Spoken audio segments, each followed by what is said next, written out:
मंडळी नमस्कार.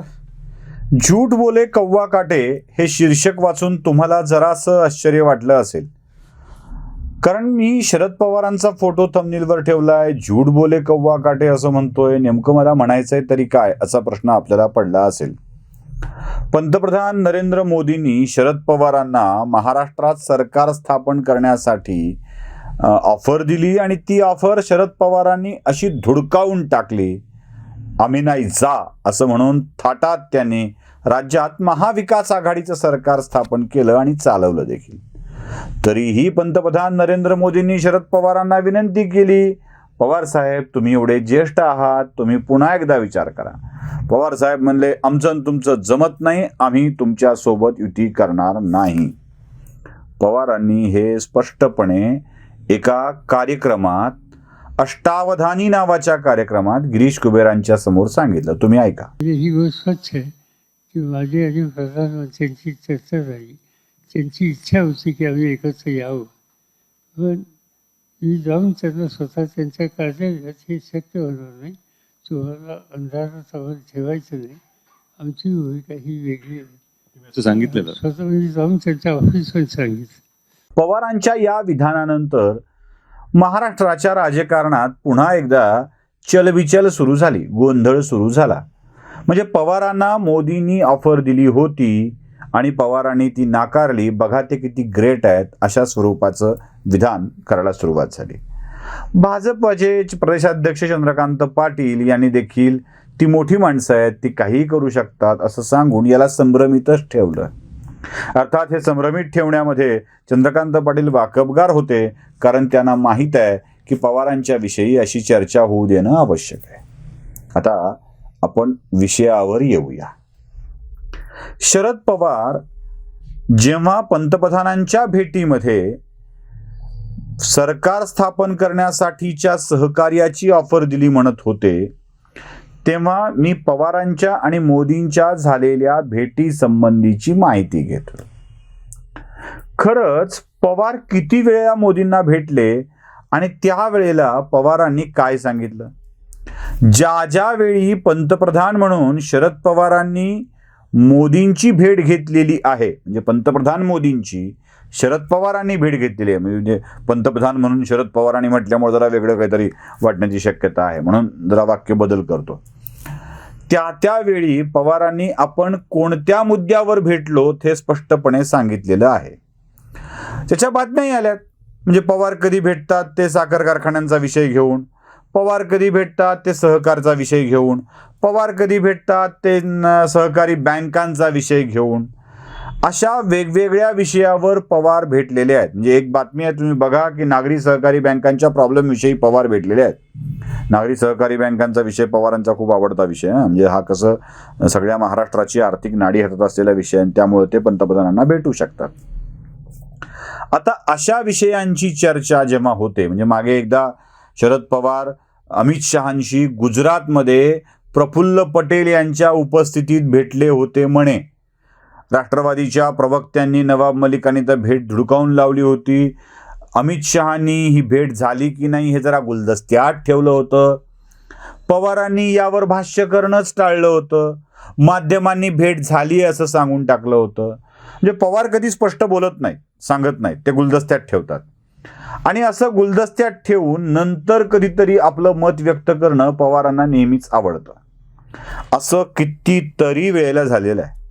म्हणजे पवार मुख्यमंत्री असताना म्हणत होते, हे सरकार धंदे करणं हे सरकारचं काम नाही आहे. पवार मुख्यमंत्रीपदावरून पायउतार झाले, पवार मंत्रिपदावरून पायउतार झाले आणि सरकार खाजगी व्यवसाय सगळे सरकारी व्यवसाय सगळे खाजगीकरण का करते यावर टीका करू लागले. असो, पवार नेहमीच असं सोयीचं बोलत आलेले आहेत. पवारांनी ज्या वेळेला पंतप्रधान नरेंद्र मोदींची भेट घेतली तेव्हा पवारांनी तपशीलवार विषय माध्यमांच्या समोर सांगितले. मग त्याच वेळेला ज्या वेळेला मोदींनी पवारांना ऑफर दिली तेव्हा पवार येऊन बाहेर मला ऑफर दिली असं का नाही बोलले? आता मात्र पवारांना अनेक वर्षांनी सांगावं वाटतंय, म्हणजे 2 वर्षांनी सांगावं वाटतंय की मोदींनी मला ऑफर दिली होती. पवार नेहमी असंच करतात. पवारांनीच हे कबूल केलंय की मुंबईमध्ये जेव्हा बॉम्बस्फोट झाले होते तेव्हा एक बॉम्बस्फोट पवारांनी वाढवून सांगितला आणि तोही मशिदीत झाल्याचं सांगितलं. त्याचं कारणही पवारांनी स्पष्ट केलं होतं की मशिदीत बॉम्बस्फोट झालाय म्हटल्यावर ते करणारे हिंदू असतील असा समज होईल आणि हिंदूही बॉम्बस्फोट करतात असं म्हणून धार्मिक तणाव पसरणार नाही. सुरुवातीला मुख्यमंत्री पवारांनी एक बॉम्बस्फोट जास्तीचा सांगून तणाव रोखण्याचा प्रयत्न केला आणि तो माझा निर्णय योग्य होता असं पवार आता सांगतात. याचा अर्थ स्पष्ट आहे, प्रसंगानुरूप सोय असेल त्याप्रमाणे पवार खोटी माहिती जनतेला देत असतात. आता पवारांनी पंतप्रधान नरेंद्र मोदींची भेट घेतल्यावर त्या वेळेला सांगितलेली जी कारणं आहेत, म्हणजे मी सहकारसाठी भेटलो, मी बँकांसाठी भेटलो, मी साखर कारखान्यांसाठी भेटलो, मी अमुक वाचवायसाठी भेटलो, ही कारणं खरी आहेत की गिरीश कुबेरांच्या मुलाखतीमध्ये मला पंतप्रधान नरेंद्र मोदींनी दिलेली ऑफर होती, हे कारण खरं आहे? काय खरं आहे हे पवारांनी एकदा स्पष्ट करायला पाहिजे. पवारांची ही नेहमीची पद्धत झाली आहे, पहिल्यांदा गुलदस्त्यात नंतर सगळं उघड, पहिल्यांदा उघड नंतर गुलदस्त्यात. ते तसं नव्हतंच असं म्हणायचं आणि यावरून आपली प्रतिमा निर्माण करून घेण्याची प्रक्रिया, निर्माण झालेली प्रतिमा अधिक कॉन्क्रीट करण्याची प्रक्रिया पवार करतायत असंच वाटतंय. कोणत्या वेळी बोललेले पवार खरे आहेत? सुरुवातीला बोललेले पवार खरे आहेत की नंतर बोलणारे पवार खरे आहेत, हे आता पवारांनीच स्पष्ट करायची वेळ आली आहे. आणि तसंही पवारांनी स्पष्ट नाही केलं तरीही आता महाराष्ट्रातल्या सामान्य माणसांना पवार काय बोलतायत ते समजतंय, ते कळतंय. महाराष्ट्रामध्ये विधानसभेच्या अध्यक्षांची निवड झालीच पाहिजे असं म्हणणारे पवार, अचानक बातमी येते मुख्यमंत्र्यांना फोन करून पवारांनी सांगितलं की आग्रह करू नका, उगाच राज्यपालांशी पंगा नको. मग राज्यपालांशी पंगा नको अशी पवारांची भूमिका होती, तर पवारांच्या सर्वोच्च नेतृत्वात चालणाऱ्या सभागृहानं असा ठराव करून घेऊन तो राज्यपालांच्याकडे पाठवायचं कसं काय घडलं?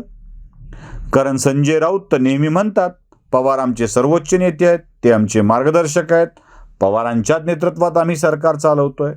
हे सगळं कसं असं गडबडीचं वाटतंय. म्हणजे यात स्पष्टपणे कळत आहे की पवारांची भूमिका ही काहीतरी लपवायची आहे, काहीतरी छपवायची आहे. म्हणजे मला पुन्हा एकदा त्या जुन्या मुद्द्यावर जावं लागतंय मला हे अधिक स्पष्ट करून सांगायला. म्हणजे मी पहिल्यांदा पवारांना इतकं अस्वस्थ बघतोय. खरं तर मला पवार कळण्याचा कालावधी 25 वर्षाचा आहे आणि पवारांचं संसदीय कारकीर्द, राजकारणाची कारकीर्द ही 50 वर्षाची आहे. म्हणजे माझं कळतं वय पवारांच्या राजकारणाच्या दुप्पट आहे. तरीही पवारांच्या विषयी ज्या काही गोष्टी समजतात त्यावरून एक गोष्ट अशी लक्षात येते की पवार गडबड करतायत. मी तुम्हाला एक उदाहरण सांगतोय, पुन्हा त्याच मुद्द्यावरती मी येतोय. मार्च महिन्यामध्ये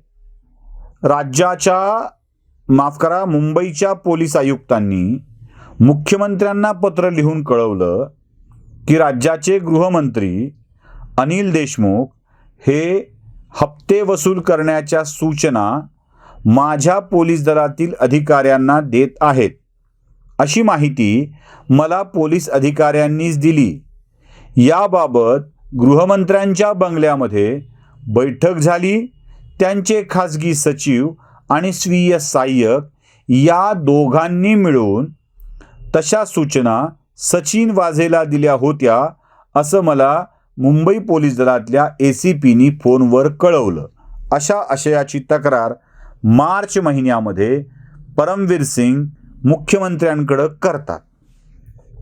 आता ही जी वसुली होणार आहे ती बार चालकांकडून होणार आहे, मुंबईतल्या बार मालकांकडून होणार आहे, हे सर्वांना चांगलं ठाऊक आहे. त्यानंतर काहीच दिवसात शरद पवार एक पत्र मुख्यमंत्र्यांना पाठवतात की बार मालकांना दिलासा दिला गेला पाहिजे, त्यांना टॅक्सेशनमधून सवलत दिली पाहिजे, त्यांना बऱ्याच गोष्टीचं अनुदान दिलं पाहिजे, अशा आशयाचं पत्र शरद पवार पाठवतात.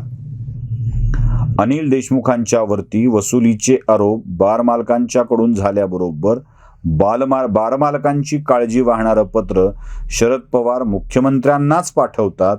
यात बार मालकांना आपल्या बाजूला ओढून घेऊन आम्ही तुमच्या कल्याणाचा विचार करतो आहोत, कृपया या वसुलीच्या प्रकरणाला जास्त ताणू नका असा संदेश द्यायचा होता का? अनिल देशमुखांना वाचवायचं असेल तर बार मालकांना खुश केलं पाहिजे. या प्रकरणात सुद्धा पवार किती तोंडावर पडलेत. हा स्थानिकचा विषय आहे असं मुंबईत म्हणाले आणि दिल्लीत जाऊन हा गंभीर विषय आहे म्हणाले.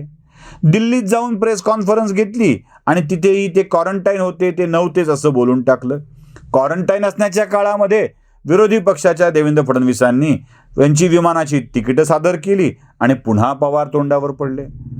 पवार लोकलचा विषय मी लक्ष घालत नसतो असं एकदा म्हणतात आणि दिल्लीत जाऊन लोकलचा विषय कॅपिटलमध्ये चर्चेला आणतात. दिल्लीत सुद्धा क्वारंटाईन बाबतची खोटी माहिती देतात आणि तोंडावर पडलं की चिडतात. हे असं का होतं?